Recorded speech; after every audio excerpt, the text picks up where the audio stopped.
Hello everyone, स्वागत है आपका हमारे YouTube channel home science pro में। तो स्टूडेंट्स, हमने चैप्टर 5 क्लास 12 का पार्ट 1 जो है पढ़ लिया था। आज हम पार्ट 2 पढ़ेंगे। खाद्य गुणवत्ता और खाद्य सुरक्षा, food quality and food safety के बारे में पढ़ेंगे हम। और साथ ही ये भी बताऊंगी मैं आपको कि इसमें आज हम कौन कौन से टॉपिक्स को कवर करने वाले हैं। First topic, food standard regulation in India, FSSA, international organization and agreement in the area of food standards, quality, research and trade, codex alimentarius commission, ये भी हम करेंगे। इंटरनेशनल ऑर्गेनाइजेशन फॉर स्टैंडर्डाइजेशन, इसको भी हम कवर करेंगे। World Trade Organization.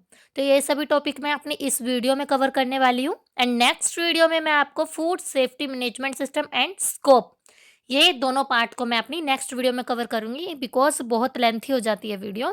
तो आइए पढ़ते हैं। भारत में खाद्य मानक नियमन, food standards regulation in India. ये इस टॉपिक के अंदर क्या कुछ आता है? भारत में खाद्य अपमिश्रण, अपमिश्रण क्या है? मिलावट को रोकने के लिए भारत सरकार ने वर्ष 1954 में खाद्य अपमिश्रण अधिनियम लागू किया। मतलब कि अपमिश्रण क्या होता है? मिलावट। आपको पता है कि आज के समय में हमें हर एक चीज में मिलावट मिल रही है, हर एक चीज में। तो उसको रोकने के लिए हमारी भारत सरकार ने 1954 वर्ष 1954 में एक एक्ट बनाया, जिस एक्ट का नाम है PFA। PFA means prevention of food adulteration act 1954, मतलब खाद्य अपमिश्रण अधिनियम। ये क्या है? ये एक एक्ट है जिसके अंदर ये देखा जाता है कि मिलावट तो नहीं हो रही। आपने मीडिया में भी देखा होगा कि एकदम से कैसे एक हलवाई की शॉप पर के वो जाकर के चेकिंग कर लेते हैं कि कहीं वहां पर वो जो दूध से बनी चीजें बना रहे हैं वो कोई मिलावटी तो नहीं है, तो उस पर एक्शन लेते हैं। नियम में लगभग 200 से अधिक बार संशोधन किया जा चुका है। जो ये नियम बनाया जा चुका है, इसके अंदर 200 से ज्यादा जो है संशोधन किए जा चुके हैं। भारत में बड़े पैमाने पर बनने वाले, आयात कर भारत में बेचे जाने वाले सभी खाद्य उत्पादों को इस अधिनियम के अंतर्गत वर्णित सभी आवश्यकताओं को पूरा करना अनिवार्य है। भारत से जाने वाली जितने भी खाद्य प्रोडक्ट्स हैं या फिर भारत में आने वाले जितने भी हैं, उनके लिए कुछ नियम बनाए गए हैं जिनके अंतर्गत उन्हें वो सामान बनाना होता है और उनकी आवश्यकताओं को, जो उनकी आवश्यकता है इस अधिनियम की, उनको पूरा करना होता है। तभी वो एक्सपोर्ट और इंपोर्ट जो है फूड को कर पाते हैं। अगर वो इनके नियम के खिलाफ चलते हैं तो उनका एक्सपोर्ट इंपोर्ट नहीं होता, ना ही उनको स्टैंडर्ड मार्क्स मिलते हैं। PFA के अतिरिक्त अन्य आदेश अधिनियम भी हैं जो कि विशिष्ट खाद्य पदार्थों की गुणवत्ता को सुनिश्चित करते हैं। PFA के अलावा और भी कुछ आदेश है, ऑर्डर्स है, नियम्स है, रूल्स रेगुलेशन है जो कि फूड की क्वालिटी को दर्शाते हैं। पहला आता है fruit and vegetable product order, फल और सब्जी उत्पाद आदेश। तो अब इस आदेश के अंतर्गत क्या है कि फल और सब्जियां उत्पादों की गुणवत्ता सुनिश्चित करने के लिए दिशा तालिका निर्धारित करता है। जितने भी फ्रूट्स होती हैं, वेजिटेबल्स प्रोडक्ट्स होते हैं, इनकी बेस्ट क्वालिटी को सुनिश्चित करता है, उसको डायरेक्शन देता है। सेकंड, मास खाद्य उत्पादन आदेश, मीट फूड प्रोडक्ट ऑर्डर। यहाँ पर प्रोडक्ट की थोड़ा सा स्पेलिंग मिस्टेक हुई है, प्रोडक्ट आएगा यहाँ पर, मीट फूड प्रोडक्ट ऑर्डर। इस आदेश के अंतर्गत सभी प्रकार के मांस संबंधी उत्पादों के संसाधन को लाइसेंस दिया जाता है। मतलब ये आदेश क्या है? एक ऑर्डर है। इसके अंडर जितने भी मीट एंड पोल्ट्री वाले जितने भी उत्पाद आते हैं, उन सभी सोर्सेज को चलाने के लिए, बेचने के लिए, इंपोर्ट एक्सपोर्ट करने के लिए लाइसेंस की आवश्यकता है। विदाउट लाइसेंस वो इस माल को ना तो खरीद सकते, ना ही बेच सकते हैं। वेजिटेबल्स ऑयल प्रोडक्ट ऑर्डर, वनस्पति तेल उत्पाद आदेश। इस आदेश के अंतर्गत सभी प्रकार के वनस्पति तेल, किसी भी प्रकार का वनस्पति तेल हो सकता है, मार्जरीन तथा चर्बी के लिए निर्देश बनाए गए। अब इन तीनों चीजों के लिए भी उन्होंने क्या किया? रूल्स बनाए। FPO प्रमाणित कुछ वस्तुएं जैसे कि जेली, अचार, चटनी, सॉस इत्यादि इन सब के लिए भी कुछ रूल्स बनाए गए हैं, जिसकी जो दिशा निर्देश दिए जाते हैं, जो इनके अंदर रूल रेगुलेशन बनाए जाते हैं, अगर ये उसके अकॉर्डिंग नहीं है तो इनको मान्यता नहीं दी जाती। खाद्य मानकों, गुणवत्ता, शोध और व्यापार से संबंधित अंतर्राष्ट्रीय संस्थान और समझौते, international organisations and agreement in the area of food standards. Agreement क्या है? व्यापार से संबंधित समझौते हैं। क्वालिटी रिसर्च एंड ट्रेड, अंतर्राष्ट्रीय संस्थान से रिलेटेड गुणवत्ता और शोध है वो। हम बात करेंगे CAC, कोडेक्स एलिमेंट्रियस कमीशन, जिसको शॉर्ट फॉर्म में बोलते हैं CAC। अब इसके अंतर्गत क्या कुछ आता है और CAC किसे कहते हैं? CAC क्या है? एक संस्था है, एक इंट्रा गवर्नमेंटल बॉडी है, जिसे उपभोक्ताओं के स्वास्थ्य की सुरक्षा के लिए और इंटरनेशनल स्टैंडर्ड्स को बनाने के लिए और खाद्य कृषि के अंतर्गत अंतर्राष्ट्रीय व्यापार को आसान बनाने के लिए स्थापित किया गया, बनाया गया। ये क्या करती है CAC?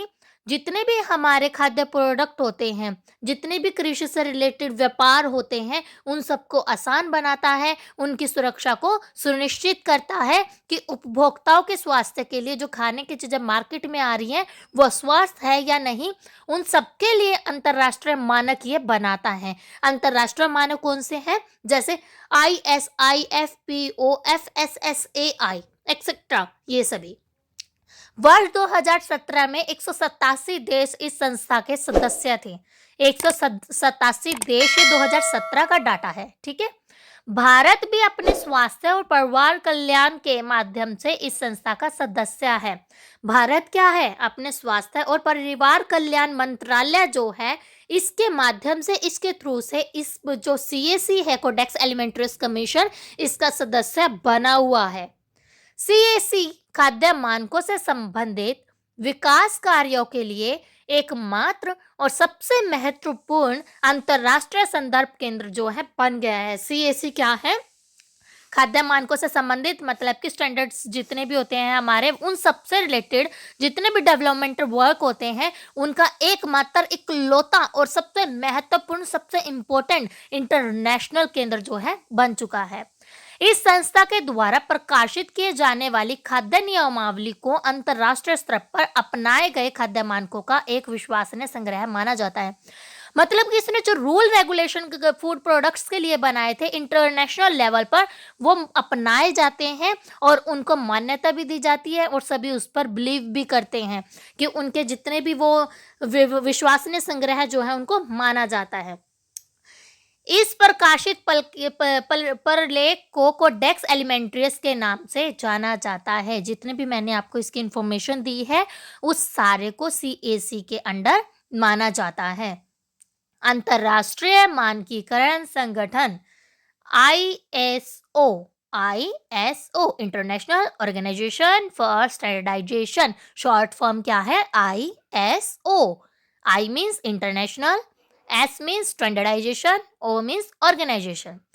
विश्व के विभिन्न देशों की राष्ट्रीय मानक संस्थाओं, विश्व की, वर्ल्ड के जितने भी देश हैं, उनके राष्ट्रीय मानक, जितने भी हमारे राष्ट्रीय मानक संस्थाएं हैं, जिनको हम ISO के सदस्य का देश का अंतर्राष्ट्रीय गैर सरकारी संघ भी कहते हैं।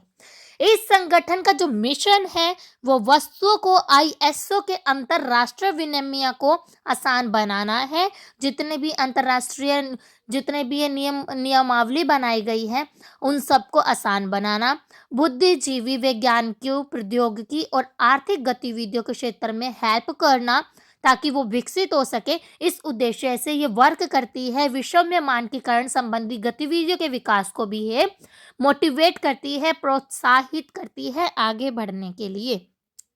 जो ये ISO है, ये इंटरनेशनली वर्क करती है और संयोग करती है एक उद्देश्य से। इसका उद्देश्य है विश्व में मानकीकरण संबंधित गतिविधियों को विकसित करना, उनको प्रोत्साहित करना।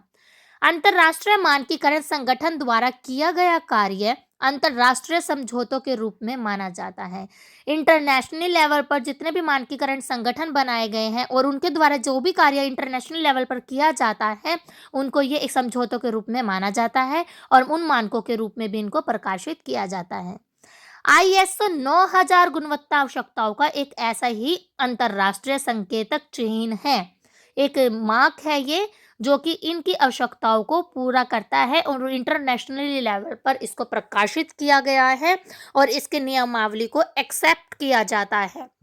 जो भी ये रूल्स रेगुलेशन फूड प्रोडक्ट्स के लिए बनाते हैं उन सब के लिए, वो सब के लिए क्या है, विश्वसनीय है। वर्ल्ड ट्रेड ऑर्गेनाइजेशन, विश्व व्यापार संगठन, WHO तो सबने सुना है, लेकिन ये क्या है, वर्ल्ड ट्रेड ऑर्गेनाइजेशन। विश्व व्यापार संगठन की स्थापना, ये जो विश्व व्यापार संगठन है इसकी स्थापना हुई थी 1955 में और इसका मुख्य उद्देश्य क्या था, अंतरराष्ट्रीय व्यापार के समझौते को लागू करना।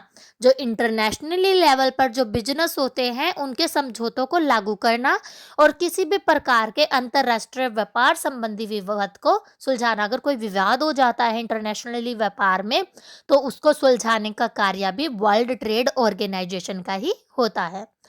अपने सदस्यों के देशों की व्यापार नीति से संबंधित मुद्दों में सहायता करके व्यापार को सहजता पूर्वक, स्वतंत्रता पूर्वक, निष्पक्षता पूर्वक और पूर्व अनुमान के साथ चलाने में सहायता प्रदान करता है। कौन? World Trade Organization. इस व्यापार के सदस्य जो है देश की व्यापारी नीतियां जितनी भी बनाई गई है, अगर उस मुद्दों में सहायता चाहिए और तो वो सहायता भी प्रोवाइड करते हैं बिल्कुल सहजता से, आराम से, फ्रीडम से, अपनी ईमानदारी से, अपनी निष्ठा से और अपने पूर्व अनुमान से क्या करते हैं, वो उनको हेल्प करते हैं। तो हमारा आज का वीडियो यहीं पर समाप्त होता है वर्ल्ड ट्रेड ऑर्गेनाइजेशन पर। इसके जितने भी और पार्ट्स हैं मैं अपनी नेक्स्ट वीडियो में लेकर के आने वाली हूँ।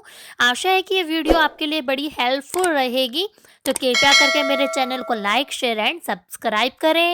Thank you so much everyone for watching the video. Have a nice day.